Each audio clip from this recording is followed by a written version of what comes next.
Assalamualaikum warahmatullahi wabarakatuh. Di sini saya akan membahas materi mengenai nutrisi. Namun sebelum kita membahas mengenai nutrisi, alangkah baiknya kita mengetahui tujuan pembelajaran pada kali ini. Adapun tujuan pembelajaran kali ini yaitu yang pertama, peserta didik mampu mengetahui bahan makanan serta kandungan bahan makanan dalam kehidupan sehari-hari melalui uji bahan makanan. Yang kedua, peserta didik mampu mengetahui fungsi dari bahan makanan. Yang ketiga, peserta didik mampu menganalisis kebutuhan sehari-hari. Dan yang keempat, peserta didik mampu mengetahui kandungan nutrisi pada makanan. Dan yang kelima, diharapkan peserta didik mampu mengetahui kandungan vitamin C pada jenis-jenis buah atau makanan yang ada di sekitaran kita.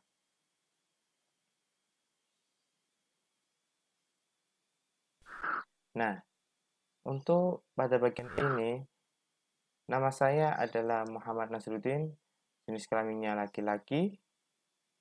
Pendidikan saya sekarang di IAIN Jember, Fakultas Tarbiyah dan Ilmu Keguruan, Program Studi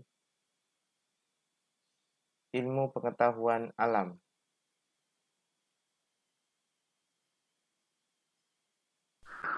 Adapun materi yang pertama pada kali ini kita akan membahas tentang kebutuhan energi.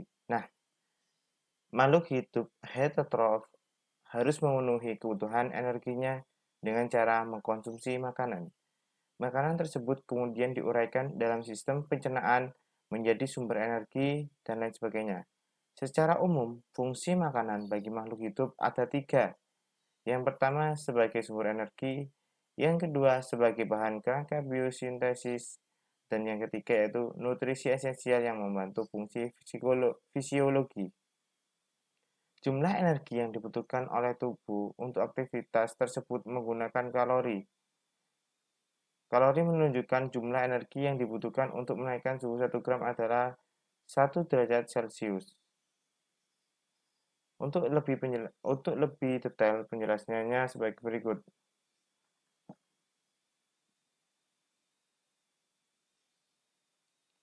Nah, di sini terdapat buku yang menjelaskan tentang kebutuhan energi. Ketika kita berjalan atau naik tangga, itu kalori yang dibutuhkan oleh tubuh atau yang dikeluarkan oleh tubuh yaitu 1100. Sedangkan berlari, ketika kita melakukan aktivitas berlari, kalori yang dibutuhkan adalah 570. Untuk yang ketiga berenang, kita membutuhkan kalori 500 dan lain sebagainya. Nah, keseimbangan energi dapat terjadi ketika kalori yang masuk dalam tubuh melalui makanan sama dengan kalori yang dikeluarkan melalui metabolisme tubuh dan aktivitas otot. Dan dalam keadaan ini, maka berat badanmu akan cenderung tetap. Namun, jika kalori yang masuk dalam tubuh melebihi kalori yang dikeluarkan, maka akan terjadi keseimbangan energi positif. Artinya, jaringan tubuhmu akan menyimpan kelebihan nutrisi tersebut. Sedangkan jika kalori yang dikeluarkan tubuh melalui aktivitasmu lebih besar dibandingkan dengan kalori yang masuk dalam tubuh, maka akan terjadi keseimbangan energi negatif. Artinya, tubuhmu akan melakukan pembakaran simpanan nutrisi yang tersimpan dalam tubuh untuk memenuhi kalori yang dibutuhkan tubuhmu. Hal ini akan dapat menurunkan berat badanmu. Nah, untuk perhitungan, kita ambil contoh nomor 1. Pada keadaan normal, tubuh menggunakan sekitar 30 kilokalori setiap hari untuk setiap 1 kilogram berat tubuh. Untuk yang kedua, kamu harus mengkonsumsi sekitar 3.500 kilokalori untuk menyimpan 500 gram atau setengah kilogram lemak. Nah, di sini kan kita kerjakan. Misalkan berat badanmu 35 kg, sedangkan per kilonya itu tubuh menggunakan 30 kilokalori. Jadi 31 misalkan 35 kali 30 kilokalori per hari sama dengan 1050 kilokalori setiap hari. Nah, jika kamu ingin menurunkan berat badan 7000 kilokalori selama 7 hari, maka kamu harus mengurangi kalori yang termasuk dalam tubuhmu sekitar 7000 dibagi 7 sehingga 1000 kilokalori. Mengapa di sini 7000? Karena setiap 3500 atau 500 gram itu sebenarnya setengah kilogram lemak. Jadi hitungannya 7000. Demikian. Nah, kita lanjut kepada materi. Setelah kita mengetahui cara penghitungan berapa jumlah kalori yang dibutuhkan untuk melakukan aktivitas, maka kita selanjutnya akan membahas mengenai jenis nutrisi. Nah, jenis-jenis nutrisi di sini ada banyak. Untuk yang pertama yaitu karbohidrat. Nah, karbohidrat sendiri adalah molekul yang terbuat dari karbon, hidrogen, dan oksigen. Karbohidrat merupakan sumber utama energi bagi tubuh. 1 gram karbohidrat menghasilkan 4,1 kilokalori. Nah, contoh-contoh dari karbohidrat yaitu pertama gula. Ingat, terlalu banyak mengkonsumsi gula menyebabkan penyakit diabetes. Yang kedua yaitu pati. Pati biasanya contohnya terdapat pada kentang dan gandum.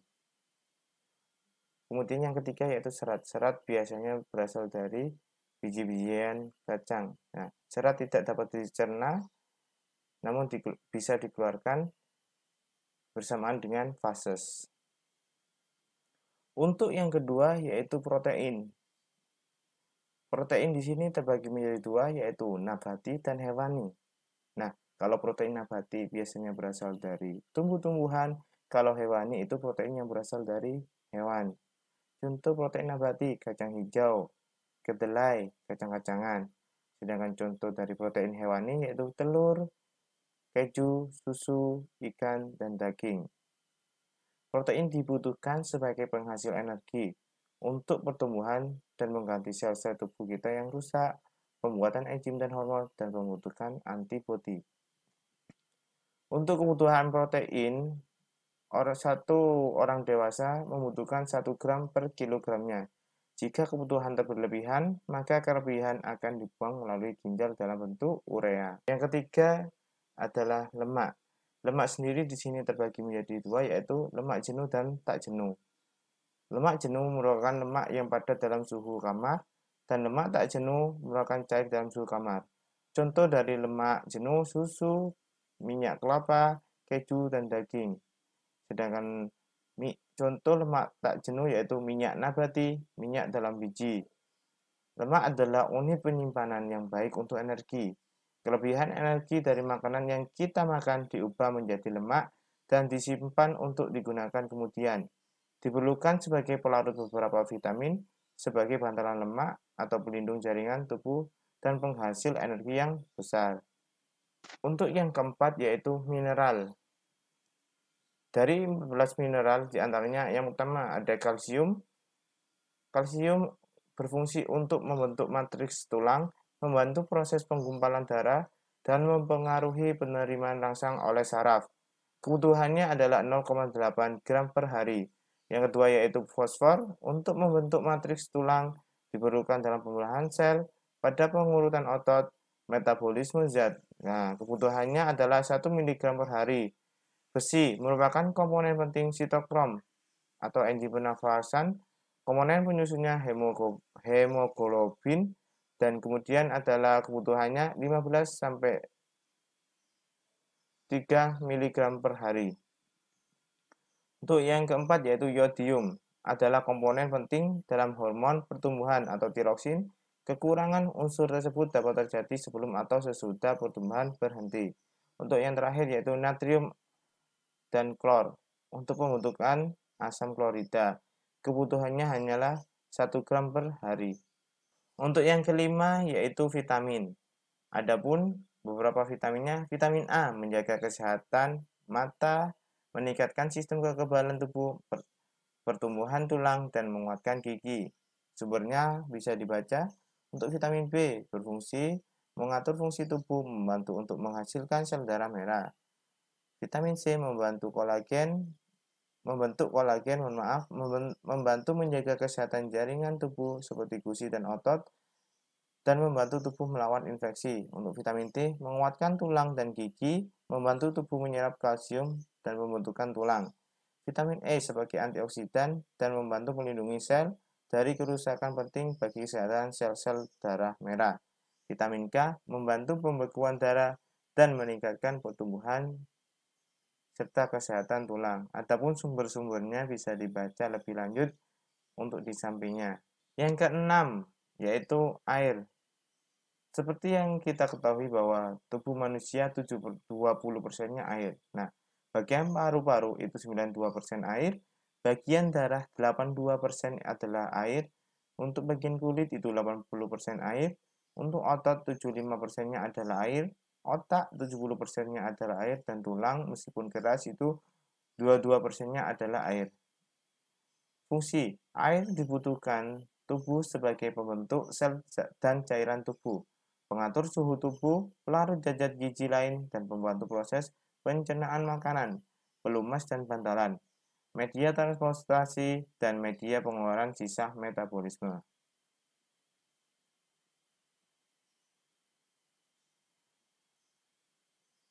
Nah, mungkin itu saja untuk pembelajaran kali ini. Apabila ada salah kata dari saya mohon maaf yang sebesar-besarnya. Wassalamualaikum warahmatullahi wabarakatuh.